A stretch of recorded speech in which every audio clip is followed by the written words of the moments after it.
소망합니다. 자, 오늘 예수님의 탄식이라는 제목으로 함께 말씀 보겠습니다. 오늘 읽었던 요 말씀에는 이제 두 종류의 내용으로 나뉘어집니다. 29절부터 36절까지 이제 서기관들과 바리새인들을 향한 예수님의 이제 일곱 번째 탄식이에요. 그리고 37절, 8절, 9절은 이제 예루살렘 성을 향한 탄식입니다. 서기관들과 바리새인들이 옛날 유명한 이 선지자들의 무덤을 보수하고 증축하고 거기에 비석을 꾸미는 고 온갖 노력을 기울였습니다. 이제 다른 복음서에 보면 이제 회칠한 무덤, 이제 회를 칠하는 거예요. 이제 겉모습을 깨끗하게 이제 이렇게 이게 선지자들과 그 의인들을 기리고 그들의 정신을 이어가기 위해서가 아니라 자신들을 그 선지자들과 의인들과 동일시하기 위해서 그렇게 행한 것이었습니다. 그 자신들이 얼마나 의롭고 얼마나 경건한 존재인가를 이렇게 나타내 보이고자 했던 것이. 자, 거기 29절 한번 보세요. 제가 세 번역으로 한번 읽어볼게요. 세 번역으로. 율법학자들과 바리새파 사람들아, 위선자들아, 너희에게 화가 있다. 너희는 예언자들의 무덤을 만들고 의인들의 기념비를 꾸민다. 그러면서 우리가 조상의 시대에 살았더라면 예언자들의 피 흘리게 하는 일에 가담하지 않았을 것이다 하고 말하기 때문이다. 이렇게 하여 너희는 예언자들을 죽인 자들의 자손임을 스스로 증언한다. 그러니까 예수님께서 이들이 무덤과 비석을 손질하면서 스스로 의인인 체하지만 선지자들을 박해한 조상들의 자손이기 때문에 똑같은 행동을 하게 될 것을 지적하고 계시는 거예요. 사실 이스라엘의 역사는 거기 있듯이 의인 아벨의 피로부터 아벨에서 의인 사가랴까지 계속해서 이렇게 의인을 죽여온 그러한 추악한 역사였습니다. 아벨은 하나님께 의로운 제사를 드리다가 이제 인류 최초로 죽임당한 의로운 자이고, 사가랴는 이제 백성의 우상 숭배를 경고하다가 성전 뜰 안에서 돌에 맞아 죽임당한 스가랴입니다. 그러니까 이스라엘의 지나온 역사는 하나님의 종들을 핍박하고 죽인 그런 슬픈 역사라고 할 수가 있겠죠. 주님은 하나님이 보내신 사람들을 박해하고 죽이는 일이 아직 끝나지 않았고 자신을 의인으로 가장하는 이 율법학자들과 바리새인들, 곧 유대인들에 의해서 계속 자행될 것을 알고 계셨습니다. 그래서 탄식하시면서 말씀하시는 거예요. 32절 너희가 너희 조상의 분량을 채우라. 그러니까 이 말은 뭐냐면 정말 그 저주에 가까운 그런 선포입니다. 성경 시대에 히브리인들의 이 처형 방법에는 여러 가지가 있었는데 그 중에 가장 잔인한 것은 이 돌로 쳐 죽이는 것이었다고 합니다. 근데 이게 돌로 쳐 죽이는 형이 선고되는 그 범죄는 어떤 사람이 다른 사람을 무고하게 살해했을 때, 사람을 무고하게 살인했을 경우에 반드시 그는 돌에 맞아 죽어야 했습니다. 하지만 이제 만약에 A라는 사람이 살인을 저지르지 않았음에도 불구하고 주변의 사람들이나 주변의 잘못된 증인에 의해서 살인했다고 판정되어서 이 A라는 사람이 돌에 맞아 죽었다면, 그리고 그 나중에 혐의가 없음이 드러났다면 의도적으로 그를 살인범으로 몰아간 증언한 사람들이나 죽도록 방치한 사람들이 무고하게 피 흘린 거죠. 그 무고하게 피 흘림의 죄를 받게 되는 거예요. 똑같이 죽음으로 보상하게 되는 거예요. 근데 그 A라는 사람의 무혐의가 몇십 년이 지나고 그를 무고하게 죽였던 사람들도 다 죽고 증인들도 다 죽은 상황에서 그렇게 밝혀진다면 그때는 그 대가가 그들의 후손들에게 그 후손들이 치러야 했던 것입니다. 이 본문에서 예수님께서 말씀하고 계시는 것이 바로 그겁니다. 어? 너희 조상의 분량을 채우라. 마저 채우라. 이 말은 저주에 가까운 그러한 선포였던 것이죠.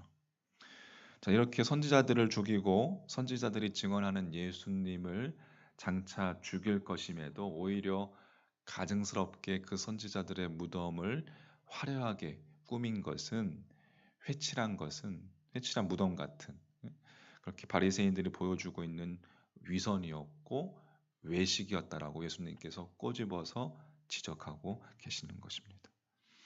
자, 아이의 주님은 이들의 근원을 뱀과 독사로 비유해서 뱀들아, 독사의 새끼들아라고 이렇게 말씀하시면서 심판을 이야기하십니다. 33절에 뱀들아, 독사의 새끼들아, 너희가 어떻게 지옥의 판결을 피하겠느냐.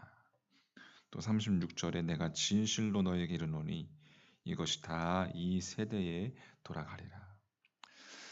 자, 이 같은 주님의 말씀을 들으면서 우리가 깨닫게 되는 것은 묵상되어지는 것은 불의한 자들이 겉모습을 위장한 채 기독교의 가치를 위장하고 왜곡하면서 존재한다는 사실. 오늘날 우리 그리스도인들이 참 그리스도인으로 바르게 서야 하는 이유입니다.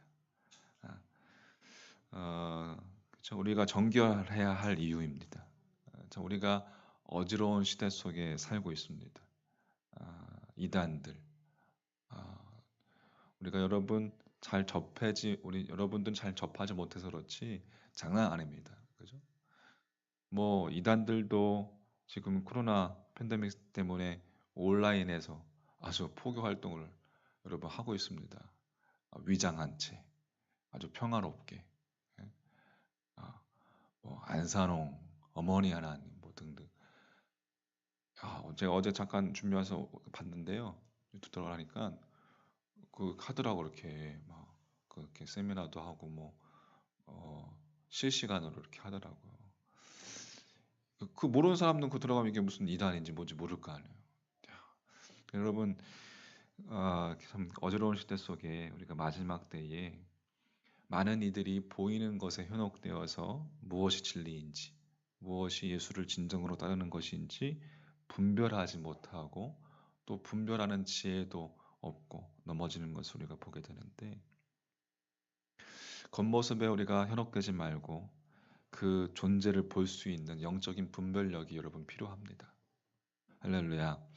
그래서 참 진리이신 예수님을 우리가 바르게 따라가는 것이 그래서 중요하고 그래서 우리가 성경을 읽어야 하는 이유가 거기 있고 성경을 바르게 해석해야 하고 바르게 알아야 되는 이유가 거기 있고 또 우리가 기독교의 진리, 기독교의 교리, 정통 교리를 공부해야 할 이유가 거기 있습니다. 보기에는 이게 2단인지 3단인지 분간이 안 됩니다. 여러분 그렇게 주님을 참 진리이신 주님을 바르게 따라가는 여러분과 제가 되기를 주의 이름으로 간절히 축복합니다. 이어서 예수님은 예루살렘 성전 파괴를 또 이제 예언하십니다. 37절 부터 예루살렘아 예루살렘아 선지자들을 죽이고 내게 파송된 자를 돌로 치는 자요 암탉이 그 새끼를 날개 아래에 모음같이 내가 내 자녀를 모으려 한 일이 몇 번이더냐 그러나 너희가 원하지 아니하였도다 보라 너희 집이 황폐하여 버려진 바 되리라. 이제 24장에 보면 매우 정확하고 구체적으로 제자들에게 그 성전이 무너질 것에 대해서 성전을 가리키시면서 확정하시기까지 하십니다. 거기 24장 2절에 너희가 이 모든 것을 보지 못하느냐 내가 진실로 너희에게 이르노니 돌 하나도 돌 위에 남지 않고 다 무너뜨려지리라. 자, 그렇다면 도대체 예루살렘 성전이 잘못한 것이 무엇이 있습니까? 무엇을 잘못했습니까? 우리가 23장 전체에 이 묘사에서 알 수 있지만 특히 35절에 보면 이렇습니다. 그러므로 의인 아벨의 피로부터 성전과 제단 사이에서 너희가 죽인 사가랴의 아들 바라가의 아들 사가랴의 피까지 땅 위에서 흘린 의로운 피가 다 너희에게 돌아가리라. 그러니까 주님께서 예루살렘을 지목하시면서 하나님께서 선택하신 성읍, 하나님의 성전이 있는 바로 그 도시가 하나님의 종들을 핍박하고 죽이는 일에 앞장서 왔다는 겁니다. 그러니까 예루살렘이 죄악의 근원이 된 것이죠. 예루살렘이 성전이 있는 곳이, 예배가 있는 곳이, 교회가 있는 곳이 죄악이 있는 곳이 된 것입니다. 그게 예루살렘 성전 붕괴의 이유였습니다. 오늘날 우리가 예수님의 이 탄식을 무겁게 받아들여야 합니다. 우리도 성전의 크기와 눈에 보이는 것에 너무 치중하여 본질을 잃어버리지는 않았는지 말입니다. 그렇습니다. 아무튼 정리해보면 마태복음 23장의 말씀을 우리가 끝내면서 우리는 진정한 율법의 정신을 망각한 채 종교적인 의무에만 치중한 것이 아닌지 한번 돌아봅니다. 다른 이들을 판단하기 전에 먼저 우리 자신을 돌아봤으면 합니다. 우리가 신앙생활하면서 우리는 나도 모르는 사이에 율법의 정신, 이 정신을 본질을 망각한 채 우리가 종교적인 의무에만 치중하면서 형식에만 살아간 우리의 믿음 생활이 이어지지 않았는지 다시금 돌아보고 다시금 우리를 쳐서 다시금 본질을 추구하며 다시금 주님을 바라보며 십자가를 바라보며 그렇게 따라가는 우리 믿음 됐으면 좋겠습니다. 두 번째, 늘 우리가 자신을 낮추는 자가 되어야 한다. 세상도 그렇게 이야기하지 않습니까? 세상의 리더십도 이제는 군림하려는 자가 아니라 섬기는 자가 되어야 한다. 늘 겸손한 자세로 남을 나보다 낮게 여기는 그러한 모습이 되어야 한다. 마지막으로 신앙생활에 함에 있어서 우리가 또 반복되는 이야기지만 무엇이 본질이고 무엇이 정작 중요한 것인지 늘 놓치지 않는 우리의 모습이 되어야 한다. 자, 오늘도 그렇게 십자가 바라보면서 이 새벽에 우리를 들여다보며 내 안을 들여다보며 주님 묵묵히 주님만을 바라보며 따라가는 우리 모두가 되길 소망합니다. 할렐루야. 찬송 420장